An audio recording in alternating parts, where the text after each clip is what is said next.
өдрүүдэд 12 сарыг дуустал их эзэн мэндэлсний баярыг дурсаж, санаж, талархаж бас энэ баяртай холбоотой эзний Библийн үгсээс хамтдаа суралцах чухал сар байна. За тэгээд 12 сар бол Крисмас баяр байна. Сайн хэрэггүй байна.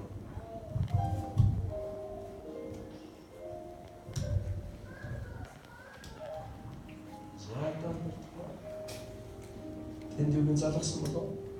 За тэгвэл наанаас ч өдөрдөл би эндээс донг гэж хэлгэрч солиод гараа заа. За солио. Бүгд хамтдаа Лук номын 20 дугаар бүлгийн 11-р эшлэлийг уншъя. 3 Өнөөдөр Давидын хотод Агч эзэн Христ та нарын төлөө мэндэллээ.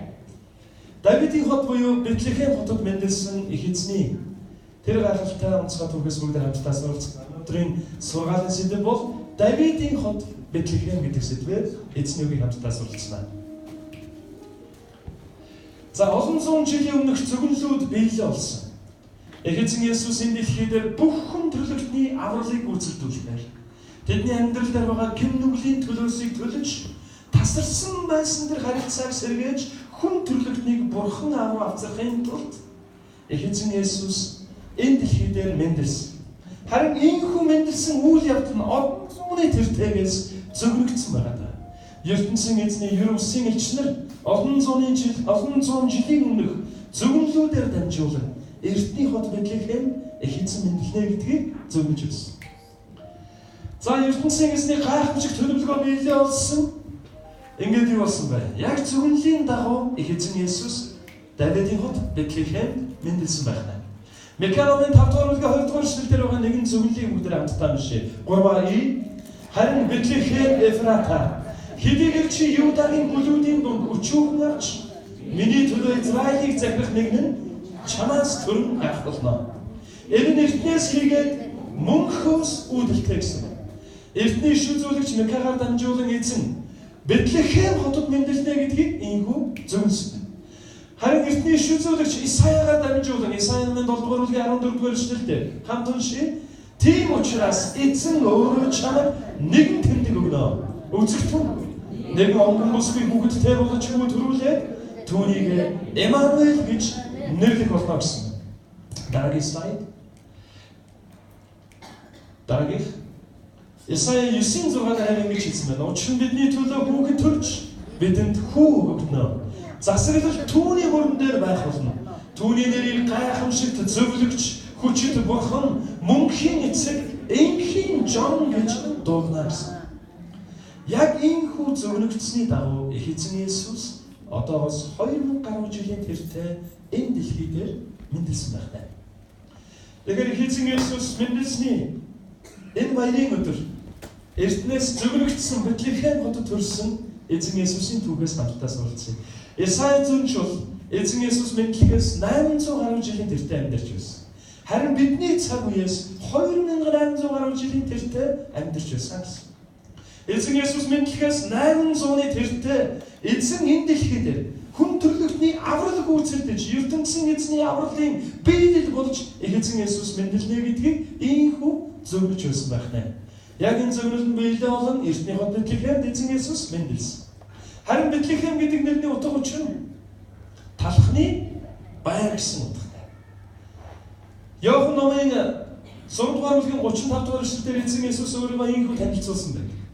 Есүс тэдэнд хамт уншия. Амийн талх бол би байгаа юм аа. Над руу ирдэг нь үлсэхгүй, надад итгэдэг нь хизээж цангахгүй гэж хэлсэн. Талхны байр гэж нэрлэгддэг энэ хотод амийн талх болсон Есүс мэндэлсэн байна. Яг шинэхэн талхны байр гэсэн тэр хотод бариад үнэр нь сэнг хийж хүмүүсийн хотоодны шүүсийг ялгаруулахтай адил талхны байр гэж хэлэгдэж байсан юм газар хүн төрлөختний аврал болсон эзэн Есүс мэндэлж бүхэн төрлөختний хэрэгцээ хангагцсан гэсэн. Өөрчлөлт хамтдаа харах юм бол Бэтлехэм хотынхан харин даанч энэ мэдээнд энэ үйл явдалд бэлэн байгаагүй талаар бид хамтдаа суралцсан. Харин танаас нэг чухал зүйлийг асууя. Та бэлэн байгаа юу? Хамт хажууд байгаа нөгөө хараад бэлэн байгаарай гэж хэлээ. Христ мэндэлсний баярын гол утга учир бол олон мянганы тэртээд болсон үйл явдлыг дурсаж тэмдэглэх тухай биш. Харин эзэн Есүс энэ дэлхийд ирсэн бүх авралын болцлоодыг гүйцэлдүүлж бүх хүн төрлөختнийг аварсны дараа загалмаа дээр нас барж дахин амьлаад мөнхийн ертөнцийн эзэн ам руугаа тэнгэр рүү дооцсон. Ингэхдээ эзэн Есүс юу гэж хэлсэнээр би эргэж ирнэ гэдгээс хамарсан. Харин жил бүрийн 12 сарын 25-ны Христмас баяраар бид ирсэн Есүс эзний тэр авралыг гүйцэлдүүлэхээр ирсэн эзэн Есүс Христийн мэндэлсний баярыг тэмдэглэхээс гадна дахин ирэх Есүсийн тэр чухал өдөрт өөрсдөө бэлтгэх чухал мессеж энэ үйл явдалтай бас хэрэгжсэн бидэнд ирдэг гэсэн. За бүгд хамтдаа Бэтлехэмтэй холбоотой хэд хэдэн түүхийг хамтдаа харнаа. Бэтлехэм хотын түүх Библиэлд ийхүү бичигдсэн байдаг. Та нар Давид гэж хааныг мэднэ? Давид хаан бол Бэтлехэм хотод төрсөн. Бэтлехэм хотын ойролцоо малан хариулж, аав ээжтэйгээ, ахад дүүстэйгээ амьдарч аж төрж байсан гэсэн. Давид хаан Бэтлехэм хотод төрөхөд хинч түүнийг ирээдүйн Израилийн хаан болно гэж бодож байгаагүй байх, зөвлөж байгаагүй байх. Хаан энэ хотод мэндэлснийг хинч таагаагүй гэсэн. За мөн Давид хаантай холбоотой бас нэгэн сонирхолтой мэдээ Давидын эмэг элхэн цэмээ Рут энэ хотод ирж суурьсан байдаг. Рут бол Израиль хүн биш. Харин Израиль хүн болох Наоми өөрийн нөхөртөйгээ хамт 3 хүүгийн хамтаар Бэтлехэм хотод улсан үлсгэлэнгөөс болоод өөр газар руу төрсөн байдаг. Харин эргээд ирсэн Бэтлехэм хотын сайн сайхныг сэргээж өгсөн мэдээг сонсоод буцаад нутагтаа нэрсэн харамсалтай нүүж дөрвж өдсөн газар нь хайртай нөхөр болон 3 хүн нас барсан. Ингээд 3 хүүгийнх нь эхнэрүүдийнх нь нэг болох Рут нь хадам ээж Наомига даган Бэтлехэмд ирсэн. Харин Бэтлехэмд Рутыг ирэх үед үйл явдал юу болж өрнөсөн бэ? Бэтлехэм хотын Давидын элхэн цэмээ Рутыг хүлээж аваад байдаг. Тэдэнд наашагийн хүн байгаагүй. Наоми болон Рут үлмэн цэлмэн амьдарч байсан гэсэн.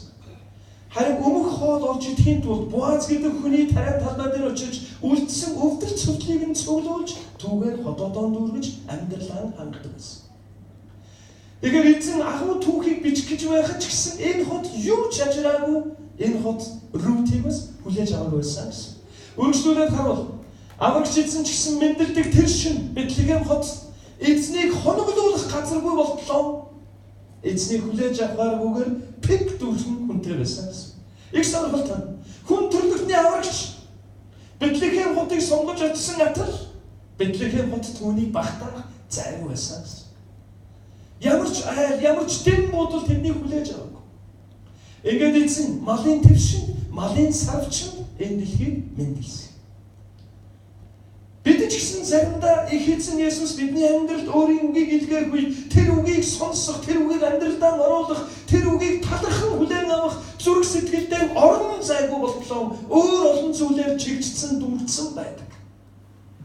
Их эзэн Есүс дахин энэ дэлхийд ирэх үед та түүнийг хүлээж авах талын зүрх сэтгэл, баяр хөөр, догтлол, итгэл дотор түүнийг хүлээж байна уу? Энэ асуултыг ч гэсэн энэ өдрүүдэд бид өөрсдөөсөө асуух хэрэгтэй. Бэтлехэм хот хүн төрлөختний аврагч энэ дэлхийд тэр хотыг сонгон байхад хүлээж авах ямар ч бэлтгэлгүй байсан гэсэн. Түүнийг оруулах зай байгаа. Ингээд эзэн малын сарвчин, малын твшинд мэндэлсэн байдаг. Бүгд үйл явдлыг дахиад үргэлжлүүлэн харъя. Матай намын 20-р бүлгийн 16-р эшлэл. За хамтдаа уншия 3-ий. Херод мэрэгдэд мэхлэгдснээ мэдээд ихэд хэлгэнэн тэднээс нарийн тодруулж авсан цагийн дагуу хүн явуулж Бэтлехэм болон ойр орчинд нь 2 ба түүнээс доош насны бүх хэрэгтэй хүүхдийг хөнөөлгөөж Бэтлехэм хотыг эзнийг багтаах зайгүй байснаас гадна эзэн Есүс ирсэн тэр үед Бэтлехэм хот маш их уйгашуу аллар үмэн самууны газар болж өрсөн. Херод хан өөрийнх нь хаан ширээтэй дэвсэлдэг хэн нэгэн төрөхнө гэдгийг ойлгоод ингээд юу болсон хэрэг Бэтлехэм болон түүний ойр орчин байсан 2 болон түүнээс доош насны бүх хэрэгтэй хүүхдүүдийг алуулсан байна. Энэ уйгашуу аимшигтай мэдээ, аврал баяр хөөрийн мэдээ, дээр нь бас энэ аимшигтай аллар үмэн самуудч гэсэн Бэтлехэм хот бэлэн бус байсан. Яг миний хувьд бол Бэтлехэм хотын талаар уншиж судалж бодож авах үед юу гэж бодогдсон бэ гэхээр Бэтлехэм хотог нь талхны байр гэдэг нэртэй хот. Харин би нэг өөр нэр өгмөр санагдсан. Бэлэн бус хот гэж нэрлэж байсан. Бэлэн бус Христ итгэлт хүн гэдэгтэй яг адилхан. Та бэлэн байна. Христ мэндэлсний баяр болоод өнгөрсөн түүхийг тэмдэглэхийн тулд биш. Харин болох нэгэн учрлын төлөө биднийг бас бэлтгэх баяр юм аа. Эзэн Иесус дахин ирнэ. Та бэлэн байна. Бэлэн бус байгаа Бэтлехэм Израилийн хаан тэр газар төрөхөд түүнийг анзаараачгүй. Тэр битгий Израилийн хаан тэр газар тослогдож байна. Түүнийг анзаараачгүй. Түгээр байхгүй Израилийн хааны өсөж төрсөн гэр орон болох Бэтлехэм хотын Есүс гэдэг тэр мундаг олон сайхан мөр хүүхэдтэй аав өөрийнхөө хүүхдүүд дотроос Израилийн хааныг ч гэсэн олоод харах нүдгүй байсан. За бүх хүүхдүүд нар болсондоо өөр баг хүүхэд байхгүй даа гэж ясна. Өө нэрэ нэг хүү байгаас та хоньны бичээр дээр байгаа. Аль нь яваад удаа тэр гэж. Бараг л энэ хаан болохгүй дээ шал тийм хонь харж ирсэн дээр байна. Мөн итгэлийн эмэгтэйрүүдийг энэ хотод ирэхэд энэ хот бас хүлээж аваагүй. Үйлчлүүлэхэд харуулах хүн төрлөختний аврагч мэндэлхэд ч гэсэн бэлэн бус байсан түүнийг оруулах зайж байгаагүй. Аимшигтай аллаг болоход ч гэсэн бэлэн бус байсан Бэтлехэм. Бэтлехэм хотын түүх бидэнд бэлэн байхыг дахин сануулдаг гэсэн. Эзэн Иесус Лук номын 2-р бүлгийн 11-р эшлэлд хэлсний дагуу Давидын хот Бэтлехемд төрсөн. Харин эзэн Иесус энэ дэлхийгээс одсныхаа адил эргээд энэ дэлхийд ирэх болно. Тэр дахин ирэх болно. Бүгдээр үйлчлүүлээд би энэсээ дахиад асууя. Та бэлэн үү? За, хариулахгүй байж болно. Ерөн сериусны асуулт учраас та бэлэн үү гэж шууд наашаа. Энэ хариулахгүй шийдэж байгаа шүү дээ. Есүс эзэн бүхэн төрлөختний авралын төлөө энэ Бэтлехэм хотод мэндэлсэн. Тэгээд түүнийг гүйцэлдүүлсэн. Нэг чухал зүйлийг бүгдээр хамтдаа харъя. Тэнгэрлэг солилцоо загалмаа дээр болсон. Ингээд бидний бүх асуудал шийдэгдсэн. Гэм нүглээс болоод хараалт дор амьдарч байсан бүх хүн төрлөختөн эхэсний загалмаа дээр төлсөн төлөөснөөс болоод ерөөл дотор амьдрах болсон. Мөн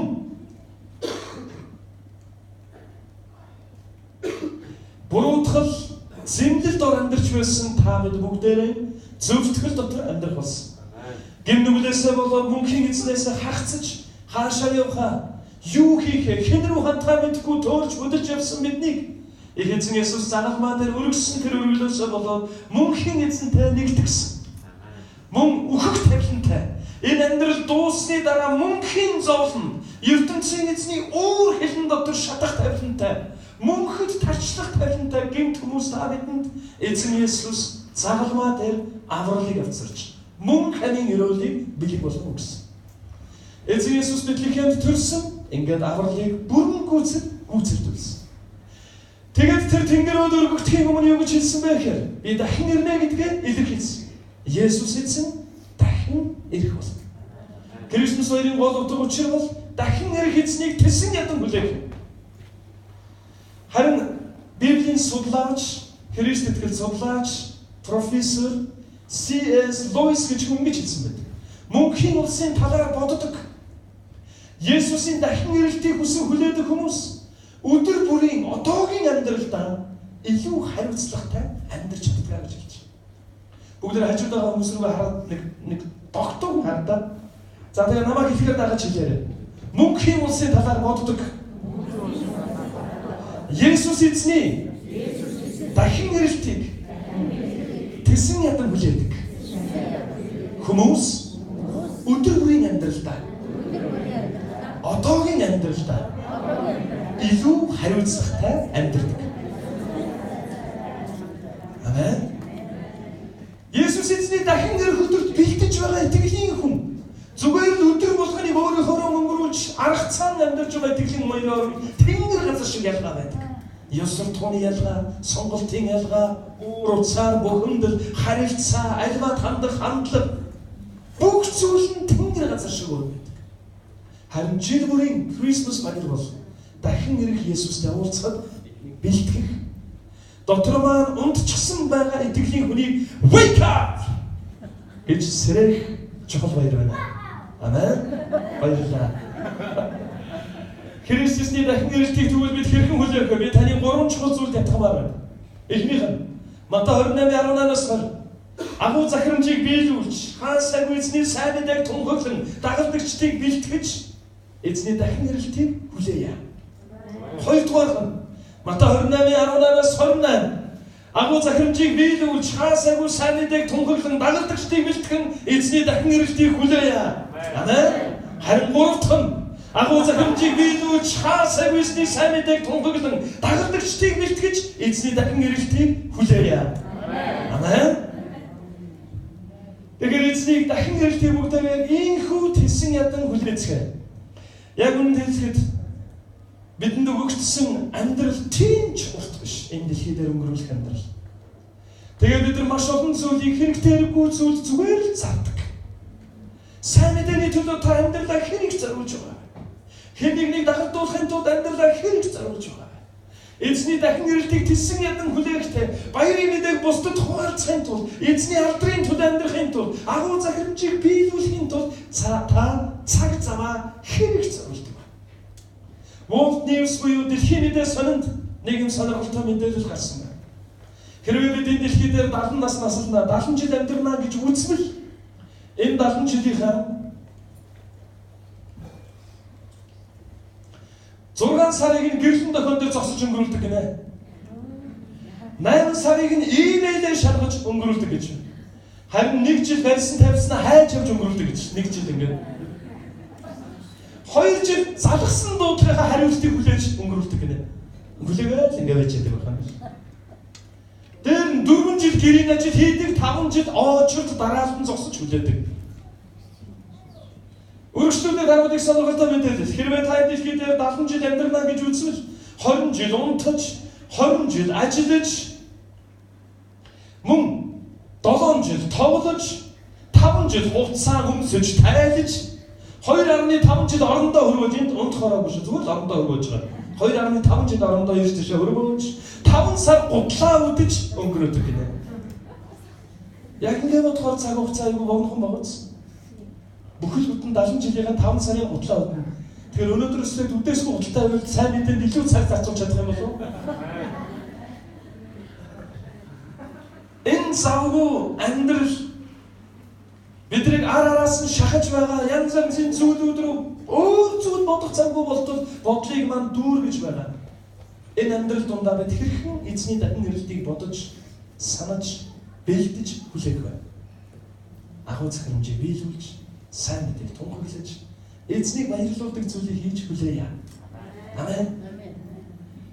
Яг эзэн Есүс дахин ирэх үед та хаана эзэнтэй уулзах гоё вэ? Хаана уулзах гоё вэ? Ямар байдалтай уулзах гоё вэ? Энэгээр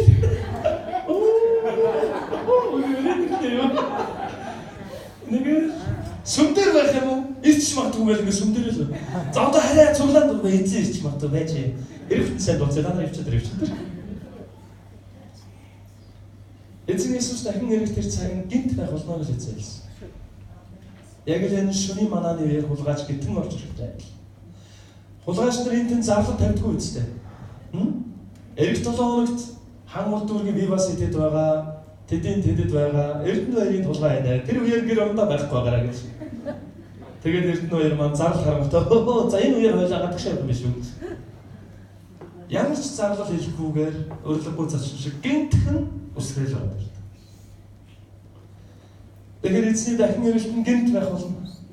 Харин бид эзний дахин ирэлтийг хүсэн хүлээхдээ эзнийг алдаршуулсан зүрх сэтгэлтэйгээр эзнийг баярлуулсан амьдралтайгаар олдох юмсан.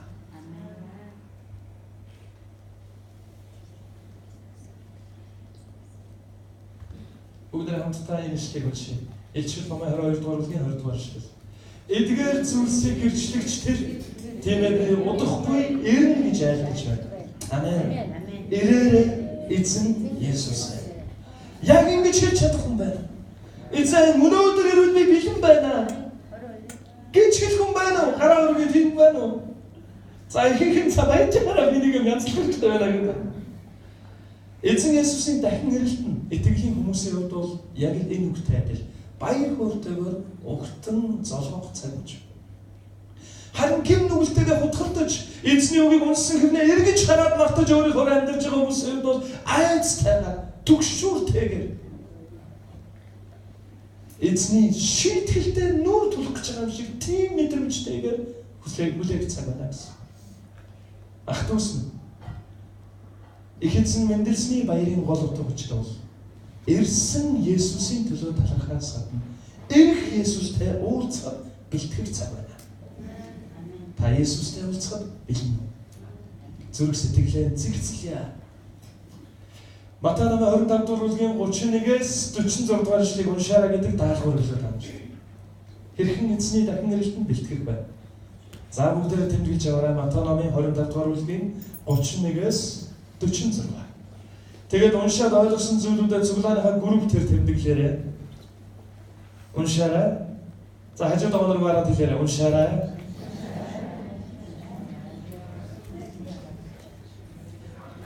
Бүгд хамтдаа сургаалыг дүгнэе. Эзэн Есүс дахин ирнэ. Тиймээс бид бэлэн байж хүлээе. Эрт дээрээс эзэн өөрийн зарлгуудаар дамжуулан эртний Давидын хот Бэтлехемд эзэн Есүсийг ирнэ гэж хэлсэн. Яг товлогдсон цаг болох үед тэд бэлэн биш байсан. Тийм учраас эзэн Есүсийг оруулах өрөө ямар ч орон зай тэдэнд байна.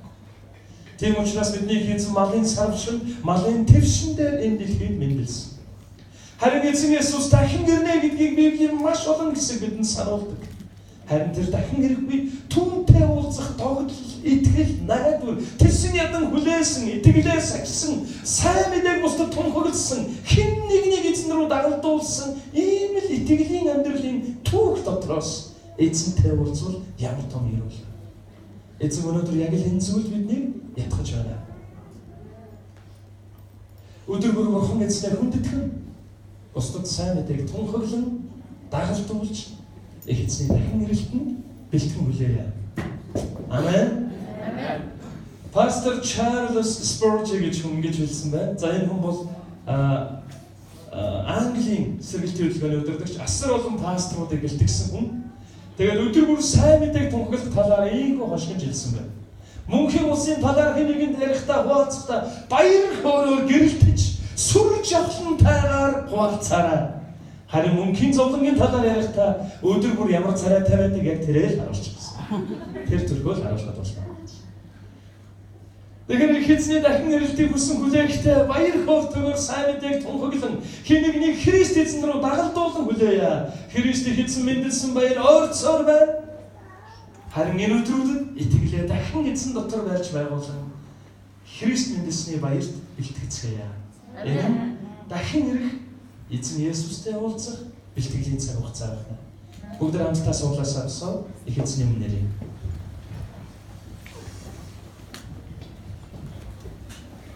Давидын хот Бэтлехемд их эзэн Есүс эртнээс амлагдаж хэлэгдсэний дагуу яг л товлогдсон цагтаа ирсэн. Харин Бэтлехем хотын их эзнийг ирэхэд бэлэн бус байсан. Тийм учраас эзнийг оруулах зай байсангүй. Эзнийг хүлээн авах ямар ч орон зай тэдэнд байсан. Айл уулганы хаалгыг тогшиж явсан хөл хүндтэй Мари Йосеф хоёр ямар ч зай байхгүй гэсэн хариу хүлээж авсан. Эзэн Есүс энэ дэлхийд дахин ирэх үед бидэнд ямар ч зав алгаа. Төлөх ёстой лизингээ төлөө зав алгаа. Дурлал цаад зав алга. Бодод сэтгэхэд зав алга. Амжилтаа ахиулах гад зав алга. Ахиад жаахан мөнгө олох гад ерөөсөө зав алга. Итгэлийн сахиж, сайн тэмцлэр тэмцэж, эзэн тантайгаа уулзахыг тэсэн ядан хүлээсэн шүү гэж хэлэх тийм үгс бидний амьдрал байх хэрэгтэй. Христос баяр бол ирсэн Есүс эзний төлөө талархахаас гадна ирэх эзэнтэй уулзахын тулд зүрх сэтгэлээ бэлтгэх баяр. Эзэн та биднийг Бэтлехэм шиг бүү байгаасаа гэж хүсдэг. Харин хаалгаа томоор нэг эзэн минь тавтай биш. Би танийгаа хүлээж байсан. Надад амаргүй өдрүүд байсан. Итгэлэн сахих заримдаа хэцүү байсан. Гэсэн ч би таны үгийн дагуу амьдарч би таныг тэсгэн ядан хүлээсэн шүү эзэн гэж магтаалтайгаар түүнтэй уулздаг тийм амьдралаар амьдраасаа гэж эзэн биднийг ятгаж байна. Эртний нэгэн чуулганы удирдагч нэгэн орой эзэн дахин ирж байгаа талаар зүүдэлсэн байна. Харин тэр зүүдэн донд эзэн тэдний гэрийн хаалгаар тэдний гэрийн босгоор давж орж ирээ. Тэдний хоолны ширээний ард суугаад намайг дайлаарай гэж хэлсэн байна. Тэгээ яг энэ зүүдийг зүүдлэхдээ өнөөх хүн маань эзний өмнө гэмшин гэж хэлсэн гэж зүүдэлж. Эзэн тарчиххан таархан гэр оронтой угтаж байгаа дуучлаа. Таны өмнө тавих тансаг хоол ундгүй угтаж байгаа дуучлаа. Харин эзэн юу гэж хэлсэн хэрэг би танаад л ирэх гэж бодсон. Миний өмнө тавих хоол намайг угтаж авах тансаг зүйлийн тухай биш. Харин намайг хаалгаа нэгээд намайг тэсэн ядан хүлээсэн зүрх сэтгэлийг чинь төлөө би танаа гэрлүүлсэн гэж хэлж. Амен. Түүнээс гадна намайг хооллох хоол унд бол чиний сул дорой байдал. Чи хэдийгээр сул дорой байгаа ч гэсэн, гим нүгэлтэй байгаа ч гэсэн миний нэгүсэл рүү эзэн минь надад хүрээч. Намайг та авраач. Би таних болмоор байна гэж ирсэн таруу зүрх сэтгэл чинь миний өмнөх тавгийг дүргсэн гэж хэлсэн. Амен.